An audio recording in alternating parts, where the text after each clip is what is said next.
Tu sais dessiner des formes géométriques simples. Alors prends un crayon et suis-moi. Et tu n'imagines même pas ce qu'on va obtenir. Et je te préviens, accroche-toi parce que ça décoiffe. Commençons par un trapèze incliné et un deuxième plus petit en dessous. Dans le prolongement, une autre forme. Ah, le bord doit être un peu plus incliné. Continue en repérant bien d'où tu pars, où tu arrives et la direction des lignes. Mais ce n'est pas vraiment compliqué, n'est-ce pas? Ici, repère ce petit triangle entre les formes, par exemple. Un trait parallèle et mets sur pause si ça va trop vite. Mais tu verras, c'est vraiment à la portée de tous. Ici, un rectangle horizontal, à droite, une espèce de quille verticale avec au-dessus une autre plus petite. À droite, un triangle.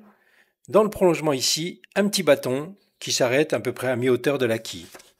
Un rectangle vertical, allez, un peu plus court. On revient vers le bâton et à la hauteur du bâton, on a un triangle allongé sur la gauche. On retourne et hop, tu commences à voir quelque chose, n'est-ce pas? Surprise, eh oui, c'est un musicien de jazz et tu reconnais les formes ici en rouge. Et ça donne ça. Alors, on aurait pu dessiner à partir de cette image, tu vas me dire dans le sens normal, mais quand tu dessines dans le bon sens, curieusement, ton cerveau va te tromper, car il veut identifier chaque forme, un chapeau, un bras, etc. À l'envers, tu n'es pas parasité par ça. Fais l'essai, fais vraiment l'essai, et tu seras surpris de la différence entre tes dessins. J'ajoute maintenant des détails sur cette base, comme les traits du visage, rapidement, l'ombre sous le chapeau, les doigts sur la guitare, et puis les divers plis de son vêtement. L'arrondi de sa guitare, référez-vous bien à la photo, ça ira tout seul. Encore des plis, puis la main à gauche.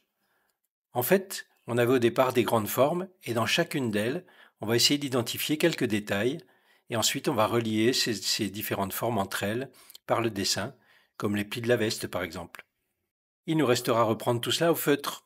Alors prenez votre temps, repérez bien la forme des ombres, et poussez un peu les détails en fonction de ce que vous désirez obtenir, bien sûr. Chacun sera libre de la finition de son dessin.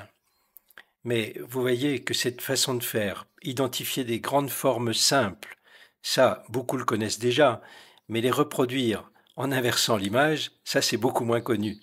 Mais quand vous l'aurez testé, je vous assure que vous allez recommencer pour vos prochains dessins de personnages.